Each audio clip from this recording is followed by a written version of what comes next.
이제 다음 주 수요일이면 6.4 지방선거가 펼쳐집니다. 또 오늘과 내일은 사전투표가 진행이 되고요.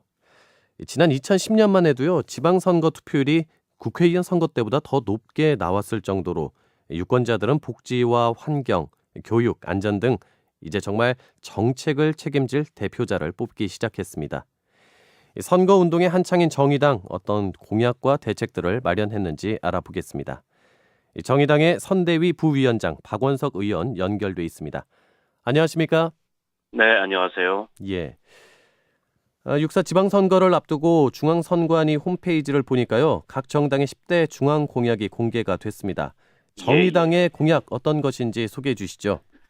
우선 이번 선거에서 정의당은 안전과 복지를 전면에 내세우고 있습니다. 위험사회에서 생명사회로 골목까지 안전하고 행복한 복지국가를 만들겠다. 이렇게 국민들께 약속을 드리고 있고요. 그런 목표 하에 4대 안전공약과 5대 복지공약, 그리고 그것을 실현하기 위한 재정공약, 이렇게 10가지를 핵심 공약으로 제시를 하고 있습니다. 4대 안전공약은 우선 재난재해로부터 안전한 대한민국을 실현하는 것, 그리고 산업재해로부터 안전한 대한민국을 실현하는 것, 그리고 핵과 방사능으로부터 안전한 대한민국을 실현하겠다는 것, 그리고 우리 동네 골목 구석구석까지 여성과 아동이 안심하고 생활할 수 있는 그런 어떤 안전 골목을 만들겠다. 이렇게 4가지 4대 안전 공약을 제시를 하고 있습니다. 지방 복지정부 실현을 위한 5가지 복지 공약은 예. 우선은 그 육아, 교육, 노후, 건강과 같은 주민의 삶의 영역에서 주민복지 기본선을 지방자치단체별로 도입하겠다는 약속을 드리고 있고요. 그리고 이제 일자리가 굉장히 중요한 복지 내용입니다. 예. 그렇기 때문에 지방자치단체가 선거하는 질 좋은 일자리를 만들겠습니다. 그리고 세 번째로 청년, 장애인 등 사회적 약자를 위한 지역 공동체를 실현하겠다는 것이고요. 네 번째로는 이제 환경 문제인데요. 지역 에너지 공사를 설립하고 또 마을별로 손바닥 공원을 만들어서 녹색 도시를 실현하겠습니다. 그리고 마지막으로 활력 있는 지역 경제를 위해서 다양한 그 지역 경제의 자립 기반을 확충을 하겠습니다. 끝으로 이제 이런 공약들이 실현되려면 재정이 굉장히 중요한데요. 예. 저희 정의당에서는 이명박 정부 때부터 이어져 오던 부자 감세를 중단하고 필요하다면 증세를 할 것입니다. 더불어서 사회복지에만 쓰이는 사회복지 목적세를 도입을 해서 사회복지 목적세가 온전히 지방자치단체의 사회복지사업에 쓰일 수 있도록 하겠습니다. 안전과 복지 이렇게 두 가지 단어로 축약될 수가 있겠는데요. 네네. 다른 정당에서도 안전 관련해서는 참 많은 정책이 나왔습니다. 차별점, 네. 정의당만의 차별점이 있다면 어떤 게 있을까요? 소개해 주시죠. 세월호 참사가 발생한 이후에 거의 모든 정당들이 안전을 내세우고 있습니다. 예. 그런데 이게 이제 즉흥적이거나 혹은 한두 가지 정책 전환에 그쳐서는 안 된다는 생각이 들고요. 근본적으로 뿌리부터 바꿀 수 있는 그런 대안들을 가져야 된다고 생각합니다. 저희 정의당에서는 이 위험사회 대한민국의 어떤 근본적인 문제, 구조적인 문제를 개혁하는 것을 목표로 하고 있습니다. 첫 번째는 이 책임지지 않는 정치가 굉장히 큰 문제라고 생각합니다. 책임을 져야 그렇기 때문에 된다. 예. 네, 주민 소환제가 지금 현재 지방자치법에 따라서 시행이 되고 있는데요.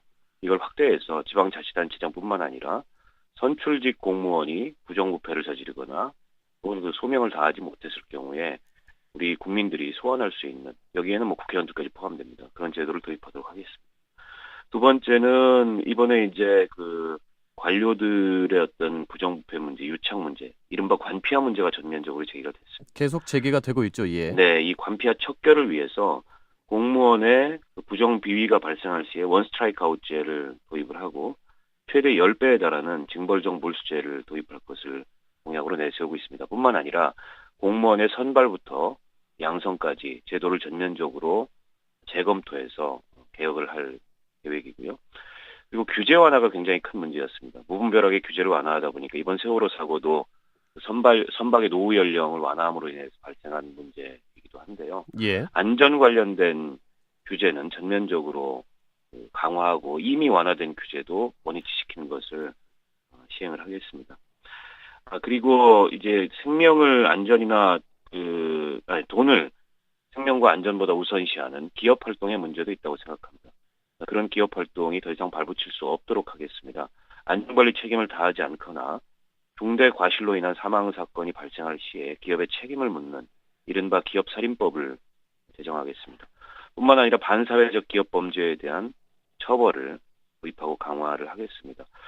기업들의 안전정보 공시 책임을 부과하는 동시에 준법 감시인 제도를 성법상의 모든 그런 회사로 확대해서 적용할 계획입니다. 책임을 질 수 있도록 하겠다. 이것이 바로 정의당의 차별점이다. 이렇게 말씀해 주셨는데요. 이 네. 밖에도 핵심 정책들 어떤 것들이 있을까요? 정의당은 안전과 다른 한편으로 이제 복지를 강조하고 있습니다. 예. 그 중에서도 이제 골목 복지를 특별히 강조하고 있는데요. 이 골목 복지라는 그 표현을 저희가 굳이 쓰는 이유는 복지 정책이라는 것이 좀 우리 주민들의 삶의 구석구석에 스며들 수 있도록 세심한 정책을 펴겠다. 피부에 이렇게 와닿게 하겠다. 네네. 예. 3대 공약이 있습니다. 일단 아동 주치의 제도를 도입하겠습니다. 우리 아이들의 건강을 돌보는. 두 번째로 방사능 걱정 없는 학교 급식 조례를 전면적으로 제정하겠습니다. 그리고 세 번째로 범죄 예방 도시 디자인 그 조례를 제정을 해서 여성이나 아동이나 사회적 약자들이 지역사회에서 마음 놓고 생활할 수 있도록 하겠습니다. 정의당은 사실 이걸 약속만 하는 게 아니고 지역에서 이미 실현을 하고 있습니다. 예. 정의당의 구청장인 인천 남동구의 배진교 구청장이 2012년부터 아동 치과 주치의 제도를 인천 남동구에서 이미 실시를 하고 있고요. 같은 인천시의 시의원인 광역의원인 그 강병수 의원 같은 경우에 인천광역시의 방사성 물질로부터 안전한 그 공공급식 실시를 위한 지원 조례를 발의해서 통과를 시켰습니다. 서울 구로구에서도 정의당의 홍준호 구의원이 구로구를 방사능으로부터 안전한 그런 지역으로 만들기 위해서 식재료 공급 지원 주민 청구 조례안을 발의해서 통과시키기 위해 지금까지 노력을 하고 있습니다. 이렇게 말로써 공약하는 것만이 아니고 이미 실천하고 있는 내용들이기 때문에 저희는 더 이 구체성을 가지고 우리 국민 여러분께 이런 내용들을 설명드릴 수 있다고 생각합니다. 공약에 그치는 것이 아니라 정책으로 또 피부에 와닿게 이어지게 하겠다. 이렇게 말씀해 주셨고요. 네네. 지난 22일에 이제 공식 선거 운동이 시작이 됐고 다음 주 이제 수요일에 지방 선거가 펼쳐집니다. 정의당 어떤 방식으로 지금 선거 운동을 하고 있습니까? 아시다시피 정의당에서는 서울과 경기도에서는 이 정부에 대한 심판을 위해서 정의당의 광역단체장 후보를 별도로 내지 않는 그런 결단을 했습니다. 새정치민주연합의 광역단체장이 당선된다 하더라도 좋은 감시자, 좋은 비판자가 반드시 필요하다 이렇게 판단했기 때문이고요. 근데 우리 지방정부라는 것이 그 거대 양당이 사실은 독점을 하고 있습니다. 근데 이 거대 양당이 이렇게 독점을 하고 있다 보니까 결국에는 제3의 감시자, 비판자의 역할이 굉장히 중요하다고 생각합니다. 정의당이 그 일을 하겠습니다. 민주주의라는 것이 견제와 균형이 핵심 원리인데요. 견제자, 균형자로서의 역할을 하겠다. 기호 4번 정의당을 지지해달라 이렇게 호소를 드리고 있고요. 대전, 대구, 경북, 울산에서는 광역단체장 후보들이 열심히 주민들을 만나고 있습니다. 특히 울산 같은 경우에 어제 정의당의 조승수 후보가 새정치민주연합 후보와 단일화 경선에서 승리해서 야권 단일시장 후보로 선출이 됐습니다. 예. 아무래도 울산은 정의당으로서는 집중할 수 있는, 집중해야 되는 그런 지역이라고 말씀을 드릴 수 있을 것 같고요. 앞서도 말씀드렸지만 대한민국 지방정부, 양대 정당이 독점하고 있습니다. 한 정당이 한 지역을 독점하는 정치로는 제대로 된 지방정치 실현할 수 없고 부정부패와 이권 결탁을 끊을 수 없게 됩니다. 시민의 안전과 생명도 지킬 수가 없습니다. 이제는 이런 현실을 바꿔야 됩니다.